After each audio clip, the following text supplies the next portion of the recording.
Should the Giants bench Eli? You know what? I look at it in the sense of being in this situation where your team's struggling. Now, we weren't this bad, but we still were pretty bad. Yes, you have to make a decision at your quarterback position. Now, Eli Manning, obviously the name speaks for itself and the things he's been able to accomplish, but you have to now start preparing for the future. Now, will your quarterback that you drafted from California, is he the future for you going on at this particular point? You have to see what you have. And then all across the board, yeah, now it's time to start shuffling people in different positions. Who may be there next year? Who right now is on the bubble? And I think for McAdoo, saying Eli Manning's name is a question as far as benching him is concerned, probably just got him fired. But yet and still, you have to make that decision. You're going to have to move on from the era of Eli Manning. And that is the problem of teams in the NFL at this particular point who have older quarterbacks. They're not drafting quarterbacks in the draft to be able to prepare for the future. Look at what's going on in Arizona. Look what's going on in Pittsburgh. Look what's going on in San Diego. And now look what's going on in New York. And that's the question that people have been asking is, who's next? And that right now, when you look at New York, I mean, they're only going down. They look so awful on defense when they spend all that money. To give up that much from the Rams, you're on a 3rd and 30, and you give up a touchdown. 50-something yard touchdown, 3rd and 30-something. That is amazing to me because the question now is not about the football team. The question is about the pride. The question is about the work ethic and just the mentality of this football team. Have they given up on McAdoo, or have they given up on themselves? Because at some point when you lose games like this, you have to play for yourself. You know, because this is when you make money. You know, the film doesn't lie. When I sit there and roll the film, I'm looking at each and every player that may be a free agent next year. You have to play in order to get paid in this league. Listen, and right now, they look awful. Let's put it in its proper perspective. The New York Giants look so bad, Michael Strahan probably scared to show up on Good Morning America. That's how bad the New York Giants look right now. They are as much as he's getting paid, he's showing up. But it's kind of embarrassing to show up and be associated with that franchise right now. McAdoo has to go. I'd fire him today. Today, all right? You need wholesale changes. Everybody's got to go. You got to think to the future. Now, obviously, you take Eli out.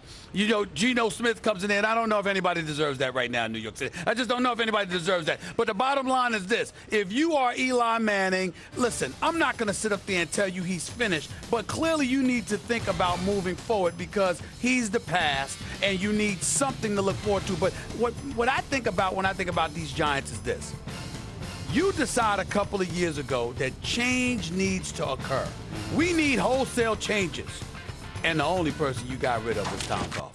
That was ridiculous. And how are the Jags looking right now, by the way? That's right. And listen, Tom Coughlin got scapegoated. I'm not saying he didn't deserve to go because they had missed the playoffs for several years, but if he's going to go, everybody needs to go. And for him to be the only one that departed was a travesty as far as I'm concerned. You've got to clean house because those players quit on McAdoo yesterday. Quit. And he looks completely overwhelmed, can't deal with the media in New York, didn't even know how to answer a question. I mean, talk about that pregnant pause, that silence. How are you going to be the head coach in New York City and don't know what, they don't have anything to say? There's nothing. Just get rid of him. He's not the man for the job. You got listen, I love Reese, but he's got to go. Clean house. Everybody has to go. Look, Eli Manning is one of my all-time favorite players. As a Giants fan, watching the Super Bowl, watching 2 different Super Bowls against the Patriots, when you're praying for a miracle and he gives it to you both times. The way he went to Green Bay and at Lambeau Field beat Favre and beat Rodgers on the way to those Super Bowls. So Giants fans feel eternally indebted to him. However, it's Eli who quit on the team, to me. Ooh. And you could see it. Yep. Wow. Eli will show up. He'll put in the work. He'll go out on the field. He'll try to make the passes. That's the way it goes. I got to be honest. Eli looks to me like a guy who's not trying to get himself killed for this team that Jerry Reese put together and that McAdoo coached up. He looked around. He said, I'm turning 37. Now he's 37 years old. I'm not getting killed behind this stuff. Nope. And I'm not saying I blame him, but I think that's the reality. And when your quarterback is missing those middle of the field, wide open throws, he consistently misses them. And forget about the hang dog expression. It's always been that way with Eli. I'm not even going to factor that in.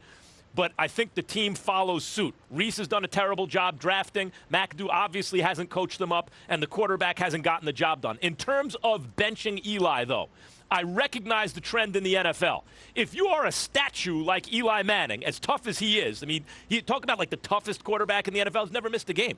And he's been in some defensive wars. I mean, never missed a game.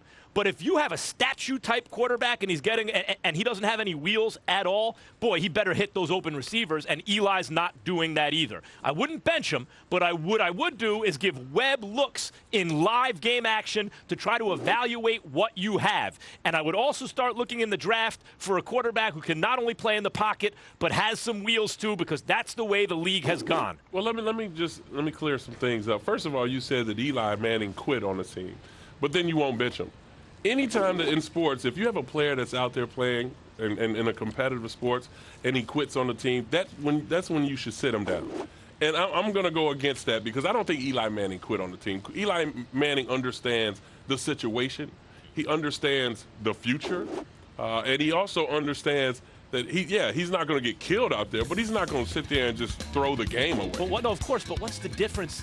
When you're The thing is, when you're a guy like Eli, he's going to receiver- have to be inspirational. He's not going to break off first downs with his legs, right? He's going to have to hit receivers and lead the team, and he's not doing that. Yeah, but you can't say that he quit on him because he's missing receivers. As quarterbacks, we all miss receivers. But when Eli is going great, like in the playoffs, or when it doesn't You're matter talking how about playoffs. it doesn't matter. Regular season, he's never going great. But it doesn't matter how good the San Francisco or Green Bay, whatever defense he had to face, turf coming out of his helmet spun We all out. do, Max. He gets up and he does not miss a game. He gets up and he completes passes. That guy is not there this year.